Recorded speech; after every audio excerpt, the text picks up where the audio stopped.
Shein et Temu, si vous les connaissez pas, c'est des plateformes chinoises qui vendent beaucoup de produits très peu chers, de très mauvaise qualité. Et malheureusement, c'est des entreprises qui ont un budget énorme, c'est colossal. Elles ont des dépenses publicitaires qui se comptent en milliards. Et c'est vrai aussi bien en Europe qu'aux États-Unis. Ça fait déjà plus d'un an qu'on les voit régulièrement sur les rapports d'enchères de nos clients chez Make Sense for Digital, donc mon agence qui opère aussi bien en Europe qu'aux États-Unis. Et cette année, pour Black Friday, ça a été vraiment barbare. Ils ont investi massivement et ça a fait du mal à beaucoup d'annonceurs. L'idée ici, ça va être de comprendre vraiment ce qui s'est passé et comment les personnes doivent réagir s'ils voient arriver des acteurs comme Temu et Shein sur leur rapport d'enchères. Ce qui tombe bien, c'est qu'en préparant cette vidéo, je suis tombé sur un article de Reuters qui a été traduit et qui résume très bien la situation. Donc on peut prendre par exemple l'extrait qu'en a fait Fashion Network. Ça touche surtout le prêt-à-porter, mais c'est vrai sur beaucoup d'autres industries comme la décoration ou le jouet par exemple. Donc ce que nous dit l'article, c'est que Temu et Shein, ils sont pas juste contre tous les autres acteurs européens et américains. Et donc le problème des annonceurs, donc ceux qui font de la publicité sur Google et qui ne sont pas Temu et Shein, donc la plupart du temps nous, on se retrouve un peu entre le marteau et l'enclume et nous on essaie juste de faire notre business comme d'habitude et d'aller attirer des clients sur les sites e-commerce. Le problème étant que la plupart de mes clients et la plupart des annonceurs en Europe n'ont pas des milliards de budget publicitaire à dépenser. Et comme Temu et Shein, c'est des véritables machines, et on va voir après comment eux ils font pour gérer leur publicité en ligne. En fait, quand on marque, c'est qu'on peut pas lutter juste sur le côté financier de la chose parce que eux ils s'en fichent de cramer de l'argent, c'est pas leur objectif premier. Et pour se rendre bien compte de l'ampleur de la situation, il faut aussi citer qu'il y a quelques semaines, il y a un des directeurs du groupe La Poste qui a fait remarquer qu'il y avait 22% du flux Colissimo qui passait et qui provenait d'un de ces deux marchands. Donc c'est juste énorme, ça fait un colis sur 5. Et à côté de ça, pourquoi ça marche aussi bien? En fait, ils ont des prix qui sont très très faibles, mais en plus, ils sont exemptés du droit de douane. Donc la plupart des produits en dessous de 150 euros, c'est considéré comme du cadeau et il n'y a pas de taxe douanière dessus. En plus de ça, comme c'est en dehors de l'Union européenne, il n'y a pas de TVA qui s'applique dessus. Donc c'est quasiment de la concurrence déloyale. Et sans rentrer dans la politique, malheureusement, il y a peu de chances que ça bouge là-dessus dans les prochaines semaines. On va continuer à avoir ce problème de concurrence quasi déloyale et juste on doit faire avec. Donc la grande question, c'est comment on continue à faire de la publicité en ligne de manière rentable face à des acteurs qui s'en fichent de la rentabilité et qui en plus investissent de manière drastique. Donc ce qu'on voit dans l'article déjà, c'est que oui, il y a des guerres autour des mots-clés. Donc c'est un article qui est très très centré sur la partie mots-clés justement. Et ce qu'on voit, c'est que ça s'articule surtout autour du Black Friday forcément. Ça nous explique ce qu'est le coût par clic. Donc le coût par clic, c'est un article de presse qui n'est pas pour les spécialistes du e-commerce, donc il rappelle ce que c'est. C'est le coût qu'on va payer à Google quand quelqu'un clique sur l'annonce. Non, la plupart des abonnés de la chaîne le savent pour le coup. Et donc ce que nous dit l'article, c'est que plus un mot-clé est populaire, plus le moteur de recherche, donc Google en l'occurrence, va faire payer cher le clic. C'est à la fois vrai et pas vrai. C'est pas populaire dans le sens où il y a beaucoup de monde qui cherche ce mot-clé là, c'est dans le sens où il y a beaucoup d'entreprises qui cherchent à s'afficher dessus. Donc c'est plus une question de concurrence et de marché des enchères qu'autre chose. Après la suite de l'article, ce qui est intéressant ici, c'est que aux États-Unis, on voit que les acteurs comme Temu et Shein ont enchéri, donc là c'est Temu qui a enchéri sur des mots-clés comme offre Black Friday Walmart ou calls Black Friday ou Bed Bath Beyond. Donc en fait, ils font ce qu'on appelle du brand squatting. Le brand squatting, c'est quoi? J'en ai déjà parlé sur la chaîne. C'est quand on va se positionner sur une requête concurrente, donc un mot-clé qui contient le nom d'une entreprise concurrente, et on va afficher notre publicité dessus. Est-ce que c'est légal? Oui. Est-ce que c'est malin? Pas toujours, parce que ça coûte plus cher, on a un moins bon taux de clic forcément, parce que les gens qui tapent offre Black Friday Walmart s'attendent à tomber sur une annonce Walmart. Et la seule chose qui n'est pas légale, c'est éventuellement d'utiliser les noms de la marque concurrente dans ces textes d'annonce. Donc là par exemple, si Temu mettait Walmart dans son texte d'annonce, là ce serait potentiellement illégal. Et là, pour le coup, il le mentionne pas dans l'article, mais j'ai déjà remarqué qu'ils l'utilisent potentiellement parce qu'ils font ce qu'on appelle le DKI, le Dynamic Keyword Insertion, qui permet de récupérer des mots-clés qui sont dans la requête de la personne. Donc là, par exemple, offre Black Friday Walmart, on irait reprendre ça et on l'utilise dans son annonce de manière dynamique. Donc ça ne veut pas dire qu'il y a quelqu'un chez Temu qui a écrit ça, mais ils ont demandé à Google de récupérer cette info-là et de le mettre en place dans leurs annonces. Et là, potentiellement, c'est illégal.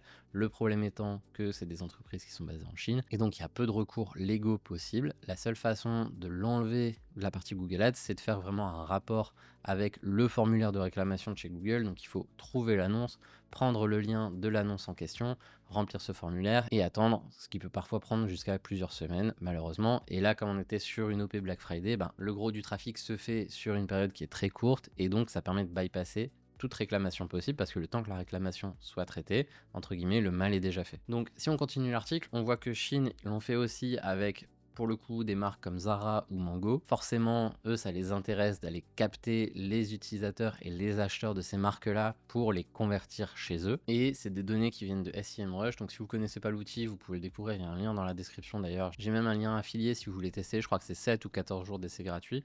Bref, c'est un outil qui permet d'aller chercher les volumes de requêtes sur des mots-clés, mais aussi de voir le coût par clic qu'il va y avoir. Donc là, ce que ça nous dit, c'est que le mot-clé vêtements Walmart, pour se positionner dessus, le CPC il a été multiplié par 16 entre août 2022 et août 2024. Là où en général on estime que les CPC augmentent d'environ 30% par an ces dernières années, on se rend compte que c'est colossal. Donc si on descend dans l'article, on voit une petite citation à un spécialiste du e-commerce qui s'appelle Éric Lautier, qui nous dit quand le CPC augmente, le retour sur investissement marketing diminue. Ça pour le coup c'est pas super vrai, ça dépend des ajustements stratégiques qu'on va prendre.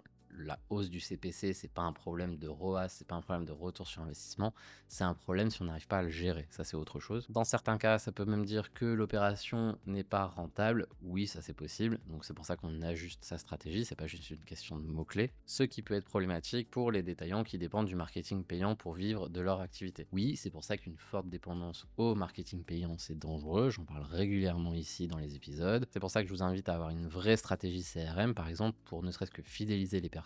Si vous arrivez à fidéliser vos clients, ça vous donnera plus de billes pour être plus fort en acquisition et ça crée un cercle vertueux d'acquisition client. Les annonces payantes peuvent générer 15 à 30% ou plus des ventes en ligne d'un e-commerçant. Bon, ça admettons, j'ai déjà vu des marchands qui avaient 80% de leur chiffre d'affaires qui venait du marketing payant, ça c'est encore autre chose. Donc après, si on revient sur Shein et Temu, qu'est-ce que ça nous dit après? On a une petite citation de la VP marketing de chez SEMrush qui nous dit que Shein et Temu sont beaucoup plus agressifs sur le brandjacking et le brand squatting que les autres, forcément, c'est ce qu'on vient de voir. Donc après, ça nous parle des stratégies agressives, forcément, parce que ce qu'il faut savoir, c'est que Shein et Temu, c'est pas forcément des personnes derrière qui vont choisir les mots-clés, c'est vraiment des algos que eux ont construits chez eux. Ils font pas confiance aux algorithmes de Google, évidemment. Eux, ils se sont créés des algorithmes publicitaires pour aller matraquer sur énormément de requêtes. Et c'est là qu'on voit qu'une stratégie Google Ads, ça sort de l'interface Google et c'est ailleurs qu'on va vraiment trouver des éléments qui font la différence, comme ce que eux peuvent faire. Et là où ça redevient intéressant, c'est qu'on a un porte-parole de Temu juste après qui nous dit « En de rares occasions, des noms d'autres marques peuvent, sans le vouloir, se retrouver dans nos campagnes en raison de processus d'insertion automatique des mots-clés sur les plateformes publicitaires comme Google. » En gros, il admet utiliser le DKI aussi sur ces requêtes-là, donc le Dynamic Keyword Insertion.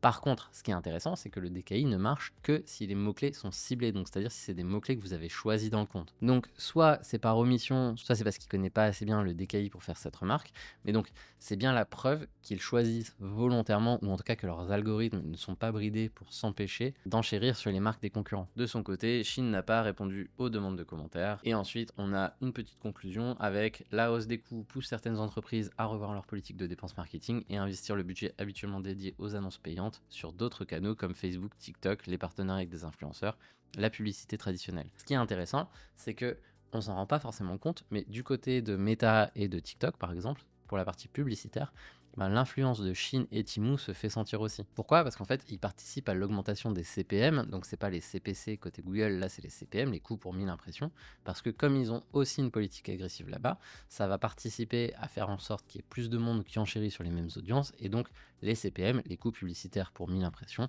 vont augmenter aussi sur ces plateformes-là. Donc la grande question, si on voit des acteurs comme eux arriver sur nos requêtes, qu'est-ce qu'on fait? Il faut éviter de se dire je vais complètement enlever mes annonces, je vais disparaître de Google, c'est pas du tout la bonne solution. Ce qu'il faut raisonner, c'est que déjà se dire si on a un bon bucketing produit, donc si on range bien ses produits dans les bonnes campagnes avec une bonne stratégie derrière, que ce soit une stratégie de rotation, une stratégie de pilotage à la marge ou tout simplement une stratégie de best-seller, déjà, on fait une partie du travail qui fait qu'on va rester compétitif. L'autre point, ça va être de travailler évidemment sur la creative excellence, donc l'excellence publicitaire, le fait d'avoir des annonces qui sont correctes. Donc par exemple pour les annonces shopping, il faut avoir un flux qui est bien paramétré, où tout se passe bien.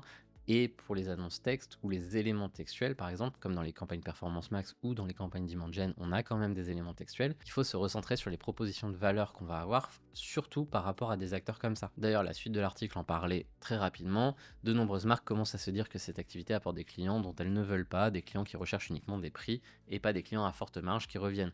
Donc c'est là où on voit que les stratégies de marge, les stratégies de best-seller et surtout les stratégies d'acquisition, donc raisonner avec le ratio LTV sur CAC, dont je parle régulièrement sur la chaîne aussi, c'est des éléments qui vont être intéressants.